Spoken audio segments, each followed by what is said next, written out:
যত সব চিপা চুপা সাইড দিয়ে বাইক সুন্দরভাবে ঢুকে যায়। अरे एक्साइटमेंट मतलब क्या? মানুষজন যখন দাঁড়ায় থাকে বাসে, গাড়িতে, সিএনজিতে, দেখতে ভালোই লাগে। মুরগির খাঁচার ভিতরে বারবিকিউ হচ্ছে। রোদের তাপ যদি বাড়ে, মুরগির খাঁচার ভিতরে আপনি পুরো বারবিকিউ হয়ে যাবেন, এটা কোনো মিস নাই। গরমের কথা বলতে বলতে এখন তো নিজেরই গরম লাগতেছে।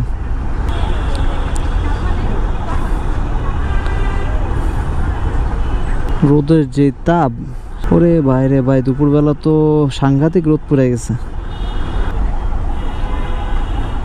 গ্লাভসটা চেঞ্জ করতে হবে হাতের, পাঞ্জাবি পরে বেরোছে। প্রতিটা বাইকারদের একটাই কষ্ট, এক হলো গরমকাল, আর প্রচুর গরম আসলে বাইক চালানো তো বুঝে নেই, মানে খোলা আকাশে এমনি বাইক চালাই। अच्छा यही नहीं अभी और सुनिए। আর দ্বিতীয় হচ্ছে বৃষ্টি। এই দুইটা সময় বাইকারদের মানে কি পরিমাণ যে কষ্ট হয় বাইক চালাতে গেলে। গরমে অসহ্য হয়ে যায়, এত ভারী একটা হেলমেট মাথায় যখন পরে থাকি। আর